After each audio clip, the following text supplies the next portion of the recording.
Hi, and welcome to the show. Subscribe at kevinmd.com/podcast. Today, we welcome Amanda Heidemann. She's a physician executive, and today's Kevin MD article is Gen Z's DIY approach to healthcare. Amanda, welcome to the show. Hi, it's great to be here. All right. So let's start by briefly sharing your story, and then we'll jump right into the Kevin MD article that you shared with us today. Right. So I'm a family physician by original training, but I've been working in health tech for most of my career. As I came out of residency, I went to work for a large health system here in St. Louis who was looking at piloting the first paperless office for them way back in the day. So I think we've all seen what electronic health records have done as far as impacting practice over the last 25 years or so. Many things have been good with EHRs, many things have been challenging with EHRs. But as I worked my way through my career, I moved from being on the health system side to working for an electronic health record vendor, working with customers, trying to get through those pain points. I've also spent some time in the telehealth world, working with both freestanding telehealth companies and helping large health systems do telehealth as well. And then ultimately, currently work at Wolters Kluwer, working on clinical decision support and AI solutions with them. All right. Your Kevin MD article talks about Gen Z's DIY approach to healthcare. Interested in hearing your perspectives on that. But for those who didn't get a chance to read your article, just tell us what it's about. So, I wanted to talk a little bit about just how generations work within the healthcare environment differently. So, I think a lot of us, depending on where we trained, and I'll self identify, I'm a proud Gen Xer. We work with a lot of patients that are older, patients that are in the baby boomer generation or the silent generation, and they have a particular approach to healthcare. I have two children, they're 20 and 25. And as I looked at how they approach the world in general, and especially how they approach healthcare, I realized that it was really different from what I see a lot of organizations and practices offering. And, I think we as healthcare delivery organizations, we have to think about what we need to do differently to meet those patients where they are for them to be able to get the best outcomes. Because if we try and apply what's appropriate or what a baby boomer wants for their healthcare experience, if we try to apply that to the average, 20 to 25-year-old, that's not going to work so well. So that's what I wanted to look into when I started writing the piece.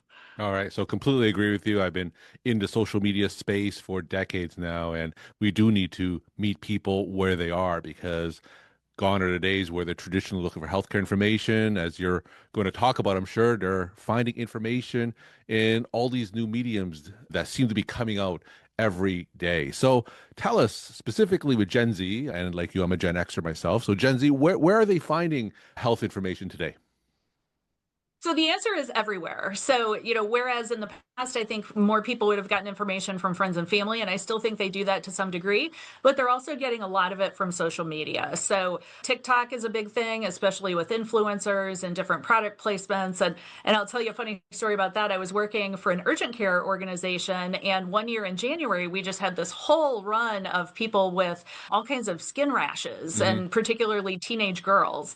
And it turns out that there was a big brand that was promoted heavily for the holiday season that had ingredients that were not appropriate for teenage girls. And so they were using these anti-aging facial products that were causing rashes. Hmm. So, that I think is, and that was several years ago, that kind of clued me into just the power of social media and influencers. We see a lot of TikTok. We see a lot of people just using, Chat GPT. I'm going to ask it my medical questions. Hmm. They may go sometimes to hospital or health system websites or, sites from their doctor's office, things like that. But we see a lot of folks just really branching out and looking for information wherever they can find it. There was one great article that looked at specifically with TikTok for medical information. And the number one reason that users cited as far as why they were going to TikTok was because it was free. So I think for me as a family practice physician, the challenge is, how do we introduce this group to other resources that are also free, but may have more scientifically backed information or things that are maybe a little less influencer driven. So what do you do in the exam room if a patient or a patient's family comes to you and say, I saw this on TikTok? Just give us your approach in terms of answering some of the questions that they say, perhaps rebutting some of the information that they're consuming, and maybe redirecting them to more reputable source of information. Just tell us your approach. Yeah, I think the first thing is to understand why they went there for the information in the first place. That helps me get a little bit of context around, have they had previous negative interactions with the healthcare system or with other healthcare personalities that, that's why they're going out to the internet or going to TikTok, because I need to understand what that background is, especially if the information is, concerning or something that's not necessarily what I want to recommend. I need to understand that background so that we can have a conversation around it. So sometimes I'll actually pull up whatever, they'll say, "Oh, I saw this on TikTok." And I'm like, "Well, let's pull it up and let's look at it together. And let's talk about, what about this is appealing to you? Is it because this particular person recommended it, or is it something that fits with your cultural beliefs and practices, or had you heard a friend did it also?"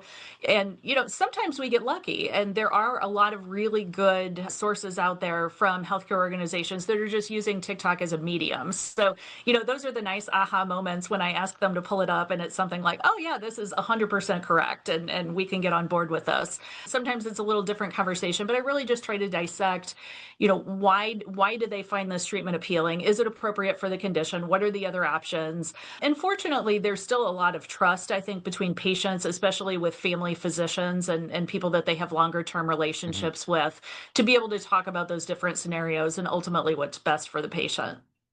So, are there any red flags that you caution patients about when they're consuming information online? And it doesn't necessarily have to be from influencers, because I know that there are a lot of legitimate physicians on TikTok and other social media platforms that sometimes also promote suspect information. So, to your patients, what kind of red flags should they be looking for when they're evaluating information online?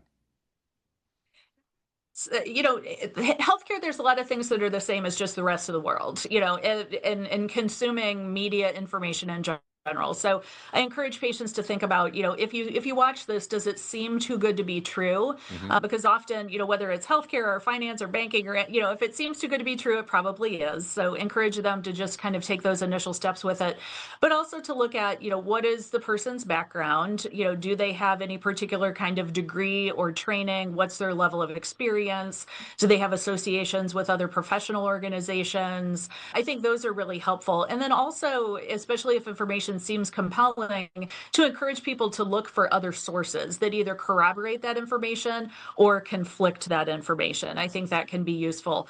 For my patients specifically, I try to make sure that there's a variety of resources available to them that they can use for that vetting process. So, hey, if you saw this on TikTok and it's also what, is in my compendium of information, Hmm. then they know that that's a positive sign. And then I always encourage them, if they see something that they think is suspect, give me a call, send me a message on it, and let's talk about it.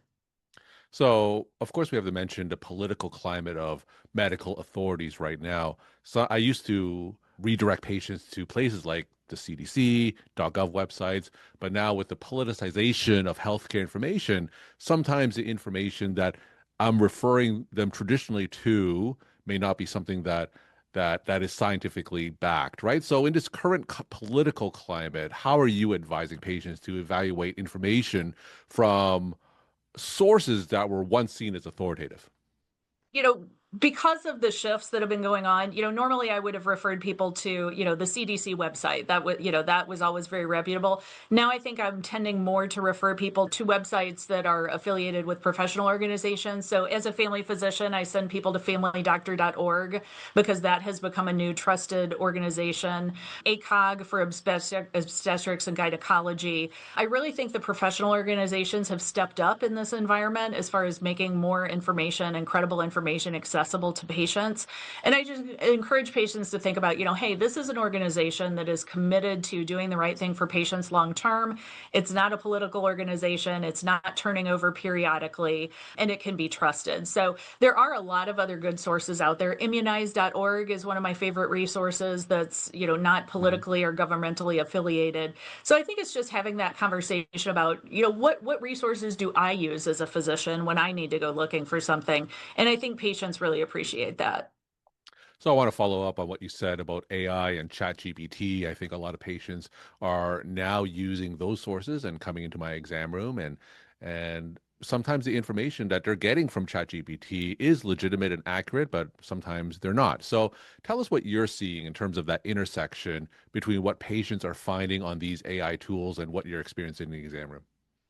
Yeah, that can actually be really challenging because I think some of the newer AI platforms are so good, they are very convincing. And even when they're giving you medical misinformation, they're very convincing. And it can even be challenging for clinicians, with training and background to be able to identify when things are a little bit off. So, I always encourage folks to look at, what are some of the sources behind it, if they can see that with the particular tools.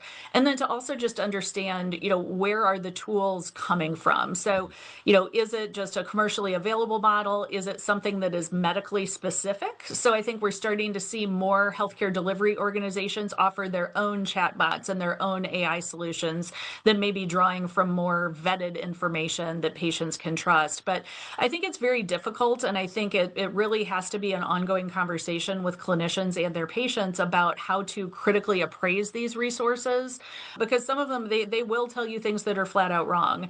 And it's just so very difficult to sort that out.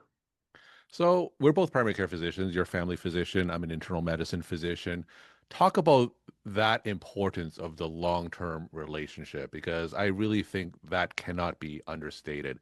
Can you share a story maybe of a patient who came to you with something that was medically suspect or believed something they saw online, and because of the relationship that you had with them, you were able to maybe steer them or convince them of better vetted scientific information? Is there a story that you can share with us? Yeah, and that's a great topic because especially when you look at, Gen Z, which is what the article was about, there's been such a shift in healthcare as far as patients, especially in younger generations, prioritizing convenience over that Mhm. long-term relationship. And, I mentioned working in the urgent care environment. The particular setting that I worked in, we had actually almost become the primary care office, due to the shortage of primary care. So even though we were urgent care, we were developing these long-term relationships with patients and just really being able to look at, whether it's interactions that we've had with them in our particular facility or whether it's through electronic health records and we can see what's been going on over time.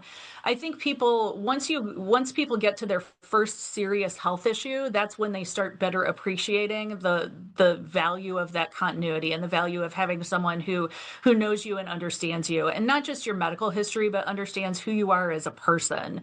And sometimes we have those interactions in some of the most difficult situations, where a patient is considering between a couple of different things that they should do. And I've actually, one of my favorite stories is a patient who came into urgent care for a completely unrelated problem, who had been to two different specialists and wanted my opinion because they trusted me, even though I really wasn't in a primary care role at the time. So I think there's more of that we will see as people start to age, as they start to understand the value of having that continuity.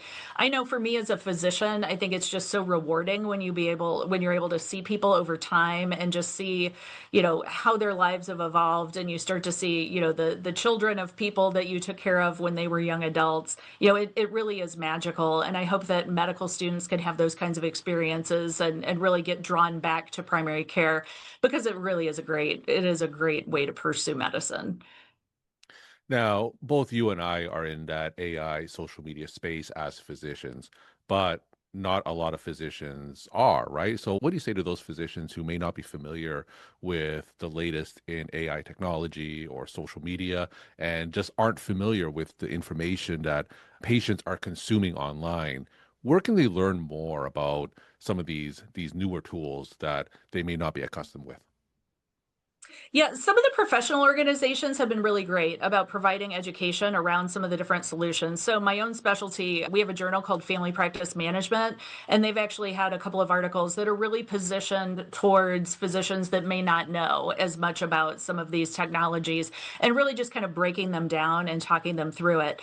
I like to read, a bunch of different media sources just to look at, how patients are consuming information, how physicians are consuming information. Sources like the Kaiser Family Foundation. They've had some really great articles that I think are very balanced as far as looking at how people are using this information. And I think it's just encouraging our physician peers to put themselves in their patient's shoes and learn about it in the same way that their patient would.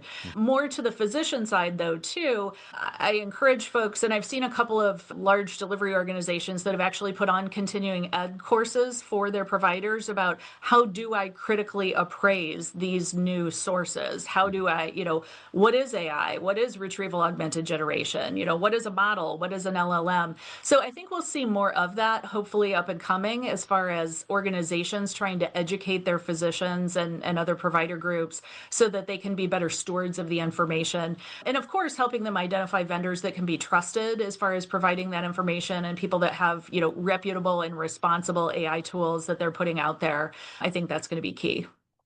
So, what do you see as the current trends in the next, say, 6 to 12 months when it comes to consuming medical information? What do we have to look forward to?